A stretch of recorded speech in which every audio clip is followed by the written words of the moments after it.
also the living uraeus of his crown, whose breath consumes all that it touches, and finally a lock of his hair, which, being cast into the waters of a lake, was changed into a hawk-headed crocodile to tear the invader in pieces. The employment of these talismans was dangerous to those unaccustomed to use them, even to the gods themselves. Scarcely was Sibu enthroned as the successor of Shu, who, tired of reigning, had reascended into heaven in a 9 days' tempest, before he began his inspection of the eastern marshes, and caused the box in which was kept the uraeus of Ra to be opened. As soon as the living viper had breathed its breath against the majesty of Sibu, there was a great disaster. Great, indeed, for those who were in the train of the god perished, and his majesty himself was burned in that day. When his majesty had fled to the north of Ait-Nobsu, pursued by the fire of this magic uraeus, behold, when he came to the fields of Henna, the pain of his burn was not yet assuaged, and the gods who were behind him said unto him, O sire, let them take the lock of Ra which is there, when thy majesty shall go and see it and its mystery, and his majesty shall be healed as soon as it shall be placed upon thee. So the majesty of Sibu caused this magic lock to be brought to Piarit, the lock for which was made that great reliquary of hard stone which is hidden in the secret place of Piarit, the district of the divine lock of the Lord Ra, and behold, this fire departed from the members of the majesty of Sibu. And many years afterwards, when this lock, which had thus belonged to Sibu, was brought back to Piarit and Ait-Nobsu, and cast into the great lake of Piarit, whose name is Ait-Tostesu, the dwelling of waves, that it might be purified, behold, this lock became a crocodile. It flew to the water and became Sobku, the divine crocodile of Ait-Nobsu. In this way the gods of the solar dynasty from generation to generation multiplied talismans and enriched the sanctuaries of Egypt with relics. End of section 18.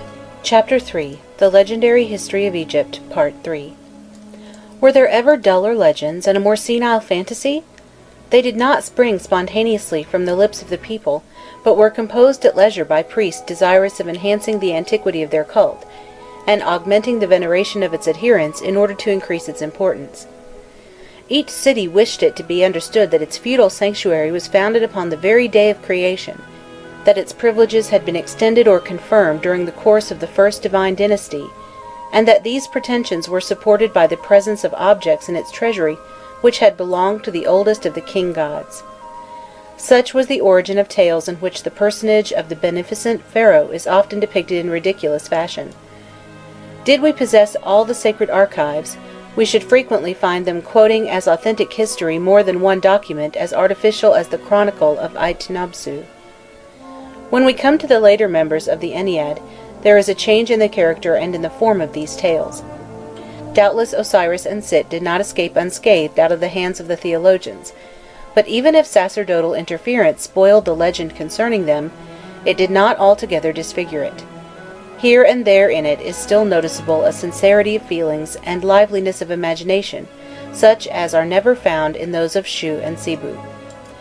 This arises from the fact that the functions of these gods left them strangers, or all but strangers, to the current affairs of the world. Shu was the stay, Sibu the material foundation of the world, and so long as the one bore the weight of the firmament without bending, and the other continued to suffer the tread of human generations upon his back, the devout took no more thought of them than they themselves took thought of the devout.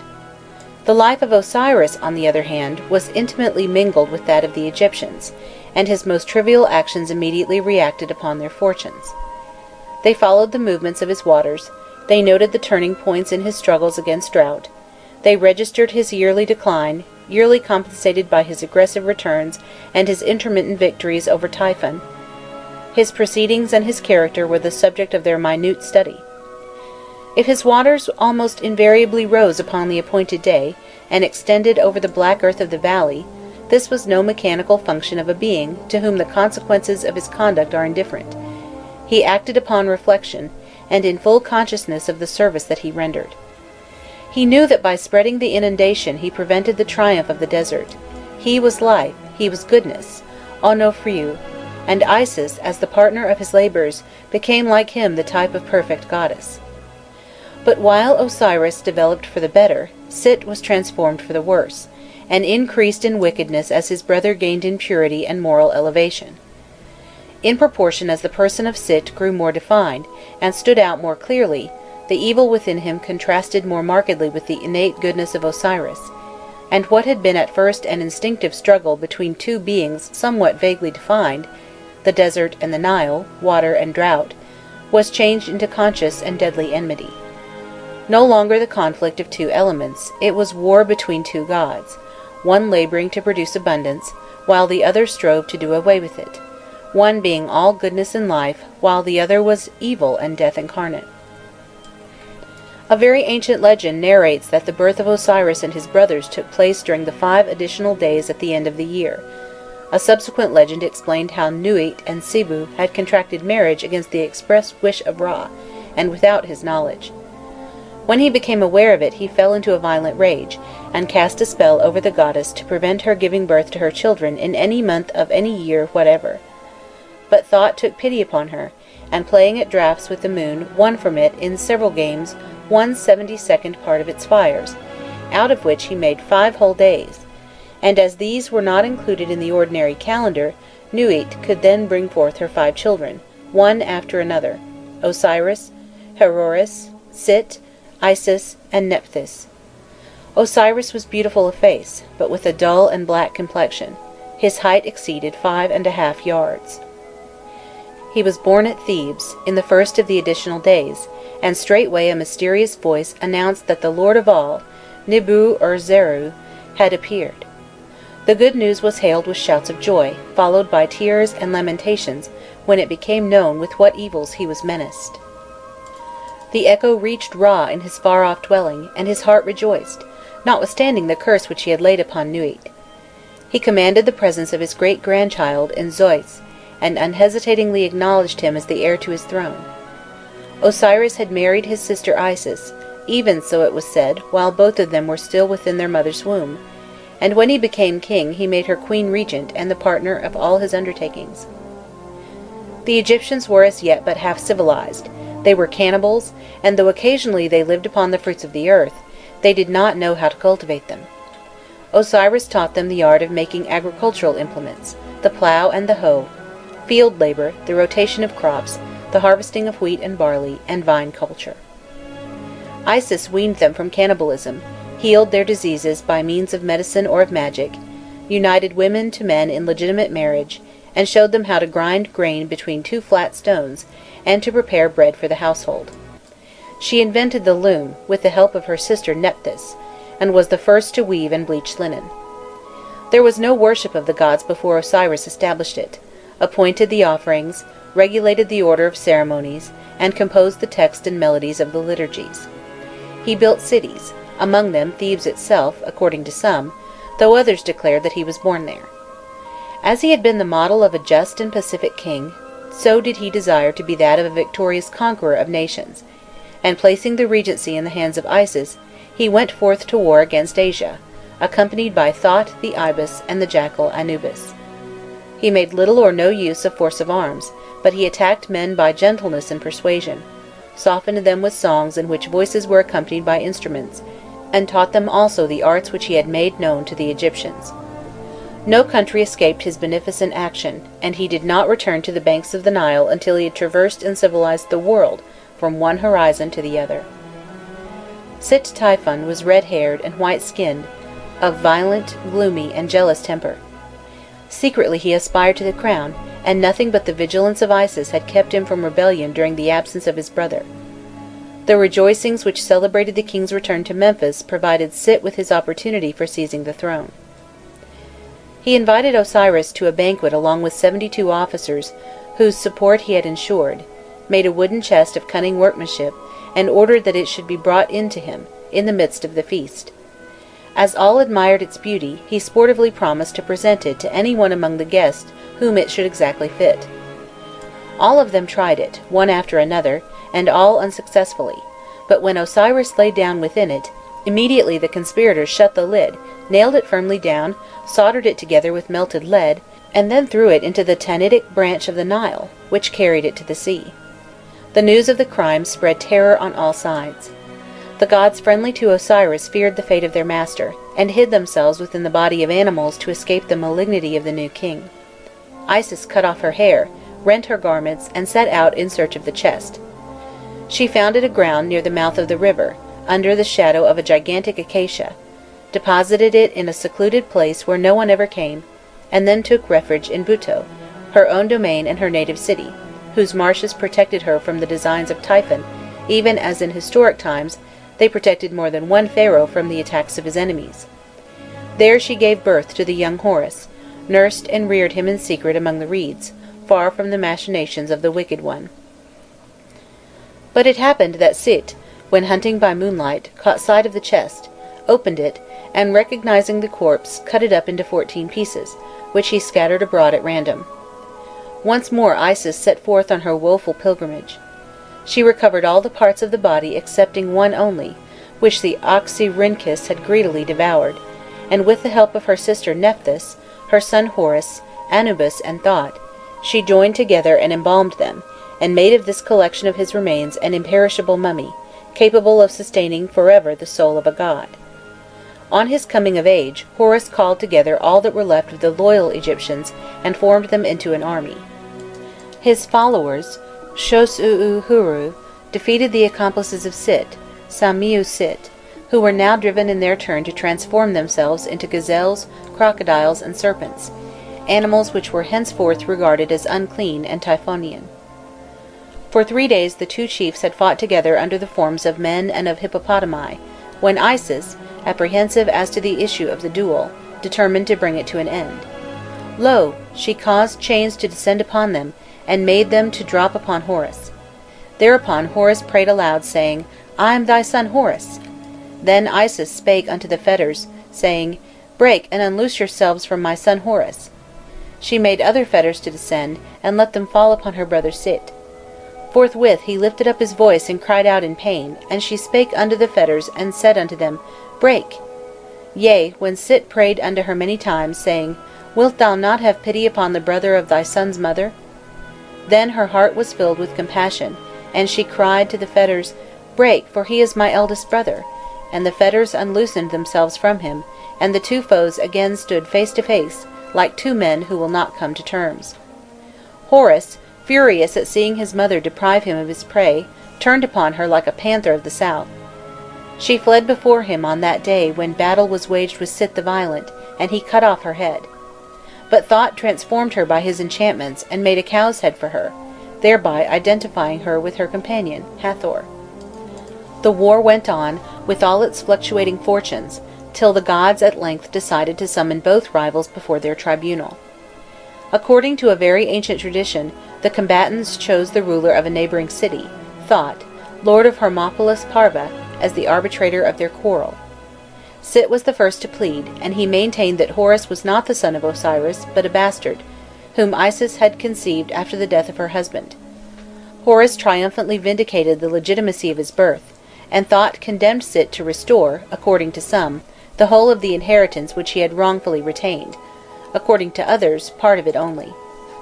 The gods ratified the sentence, and awarded to the arbitrator the title of Ua Pira Hu Hui, he who judges between two parties.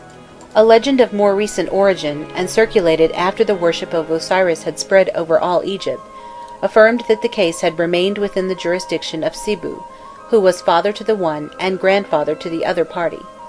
Sibu, however, had pronounced the same judgment as Thot, and divided the kingdom into halves, Pashui. Sit retained the valley from the neighbourhood of Memphis to the first cataract, while Horus entered into possession of the delta. Egypt henceforth consisted of two distinct kingdoms, of which one, that of the north, recognized Horus, the son of Isis, as its patron deity, and the other, that of the south, placed itself under the protection of Sit-Nubiiti, the god of Ombos. The moiety of Horus, added to that of Sit, formed the kingdom which Sibu had inherited, but his children failed to keep it together, though it was afterwards reunited under pharaohs of human race. End of section 19. Chapter 3. The Legendary History of Egypt, Part 4. The three gods who preceded Osiris upon the throne had ceased to reign, but not to live. Ra had taken refuge in heaven, disgusted with his own creatures. Shu had disappeared in the midst of a tempest, and Sibu had quietly retired within his palace when the time of his sojourning upon earth had been fulfilled. Not that there was no death, For death too, together with all other things and beings, had come into existence in the beginning, but while cruelly persecuting both man and beast, had for a while respected the gods. Osiris was the first among them to be struck down, and hence to require funeral rites. He was also the first for whom family piety sought to provide a happy life beyond the tomb. Though he was king of the living and the dead at Mendes by virtue of the rights of all the feudal gods in their own principalities, his sovereignty after death exempted him no more than that of the meanest of his subjects from that painful torpor into which all mortals fell on breathing their last. But popular imagination could not resign itself to his remaining in that miserable state for ever. What would it have profited him to have Isis the great sorceress for his wife, the wise Horus for his son, two master magicians, Thought the ibis and the jackal Anubis for his servants, if their skill had not availed to ensure him a less gloomy and less lamentable afterlife than that of men? Anubis had long before invented the art of mummifying, and his mysterious science had secured the everlasting existence of the flesh, but at what a price! For the breathing, warm, flesh-colored body, spontaneous in movement and function, was substituted an immobile, cold, and blackish mass, a sufficient basis for the mechanical continuity of the double, but which that double could neither raise nor guide, whose weight paralyzed and whose inertness condemned it to vegetate in darkness, without pleasure and almost without consciousness of existence. Thought, Isis, and Horus applied themselves, in the case of Osiris, to ameliorating the discomfort and constraint entailed by the more primitive embalmment. They did not dispense with the manipulations instituted by Anubis, but endued them with new power by means of magic. They inscribed the principal bandages with protective figures and formulas.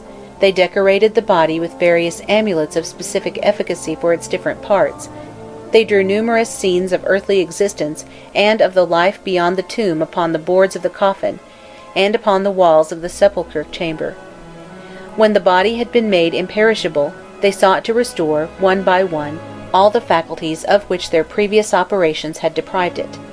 The mummy was set up at the entrance to the vault, the statue representing the living person was placed beside it, and semblance was made of opening the mouth, eyes, and ears, of loosening the arms and legs, of restoring breath to the throat and movement to the heart. The incantations by which these acts were severally accomplished were so powerful that the god spoke and ate, lived and heard, and could use his limbs as freely as though he had never been steeped in the bath of the embalmer. He might have returned to his place among men, and various legends prove that he did occasionally appear to his faithful adherents. But, as his ancestors before him, he preferred to leave their towns, and withdraw into his own domain. The cemeteries of the inhabitants of Busiris and of Mendes were called Sokhit Alu, the meadow of the reeds, and Sokhit Hatpu, the meadow of the best. They were secluded amid the marshes, in small archipelagos of sandy islets where the dead bodies, piled together, rested in safety from the inundations. This was the first kingdom of the dead Osiris, but it was soon placed elsewhere, as the nature of the surrounding districts and the geography of the adjacent countries became better known, at first perhaps on the Phoenician shore beyond the sea, and then in the sky, in the Milky Way, between the north and the east, but nearer to the north than to the east. This kingdom was not gloomy and mournful like that of the other dead gods, Sokaris or Contimented, but was lighted by sun and moon. The heat of the day was tempered by the steady breath of the north wind, and its crops grew and throve abundantly. Thick walls served as fortifications against the attacks of Sit and evil genii. A palace like that of the pharaohs stood in the midst of delightful gardens, and there among his own people Osiris led a tranquil existence, enjoying in succession all the pleasures of earthly life, without any of its pains. The goodness which had gained him the title of Onofris while he sojourned here below, inspired him with the desire and suggested the means of opening the gates of his paradise to the souls of his former subjects. Souls did not enter into it unexamined, nor without a trial. Each of them had first to prove that during its earthly life it had belonged to a friend, or as the Egyptian texts have it, to a vassal of Osiris, Amakhu Kir Osiri, one of those who had served Horus in his exile, and had rallied to his banner from the very beginning of the Typhonian Wars. These were the followers of Horus, Shosu'u Horu, so often referred to in the literature of historic times. Horus, their master, having loaded them with favors during life, decided to extend to them after death the same privileges which he had conferred upon his father. He convoked around the corpse the gods who had worked with him at the embalmment of Osiris, Anubis and Thot, Isis and Nephthys, and his 4 children, Hapi, Kabsonuth, Amsit, and Tiamat, to whom he had entrusted the charge of the heart and viscera. They all performed their functions exactly as before, repeated the same ceremonies, and recited the same formulas at the same stages of the operations, and so effectively that the dead man became a real Osiris under their hands, having a true voice, and henceforth combining the name of the god with his own. He had been Sakhomka or Menkari, he became Osiris Sakhomka or the Osiris Menkari, true of voice. Horus and his companions then celebrated the rites consecrated to the opening of the mouth and the eyes, animated the statue of the deceased, and placed the mummy in the tomb, where Anubis received it in his arms. Recalled to life and movement, the double reassumed, one by one, all the functions of being, came and went and took part in the ceremonies of the worship which was rendered to him in his tomb. There he might be seen accepting the homage of his kindred, and clasping to his breast his soul under the form of a great human-headed bird, with features the counterpart of his own. After being equipped with the formulas and amulets wherewith his prototype, Osiris, had been furnished, he set forth to seek the field of reeds. The way was long and arduous, strewn with perils to which he must have succumbed at the very first stages, had he not been carefully warned beforehand and armed against them. A papyrus placed with the mummy in its coffin contained the needful topographical directions and passwords, in order that he might neither stray nor perish by the way. The wiser Egyptians copied out the principal chapters for themselves, or learned them by heart while yet in life, in order to be prepared for the life beyond. Those who had not taken this precaution studied after death the copy with which they were provided, and since few Egyptians could read, a priest or relative of the deceased, preferably his son, recited the prayers in the mummy's ear, that he might learn them before he was carried away to the cemetery. If the double obeyed the prescriptions of the Book of the Dead to the letter, he reached his goal without fail.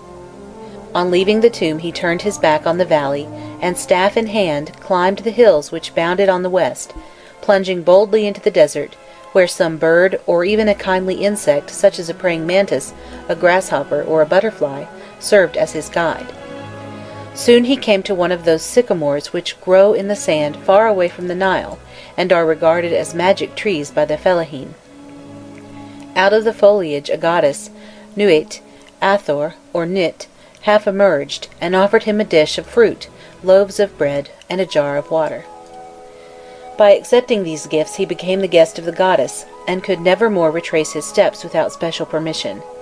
Beyond the sycamore were lands of terror, infested by serpents and ferocious beasts, furrowed by torrents of boiling water, intersected by ponds and marshes where gigantic monkeys cast their nets. Ignorant souls, or those ill-prepared for the struggle, had no easy work before them when they imprudently entered upon it. Those who were not overcome by hunger and thirst at the outset were bitten by a urasus, or horned viper, hidden with evil intent below the sand, and perished in convulsions from the poison, or crocodiles seized as many of them as they could lay hold of at the fords of rivers, or cynocephaly netted and devoured them indiscriminately along with the fish into which the partisans of Typhon were transformed. They came safe and sound out of one peril only to fall into another, and infallibly succumbed before they were half through their journey.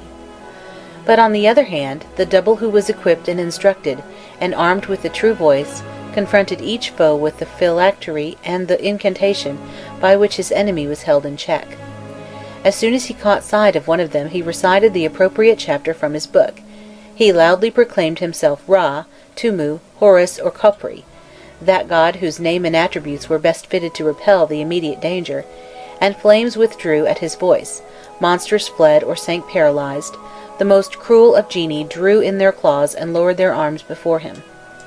He compelled crocodiles to turn away their heads, he transfixed serpents with his lance, he supplied himself at pleasure with all the provisions that he needed, and gradually ascended the mountains which surrounded the world, sometimes alone, and fighting his way step by step, sometimes escorted by beneficent divinities. Halfway up the slope was the good cow Hathor, the Lady of the West, in meadows of tall plants where every evening she received the sun at his setting. If the dead man knew how to ask it according to the prescribed rite, she would take him upon her shoulders and carry him across the accursed countries at full speed.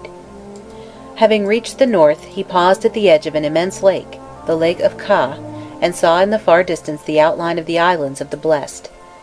One tradition, so old as to have been almost forgotten in Ramesside times, told how Thoth the ibis there awaited him and bore him away on his wings.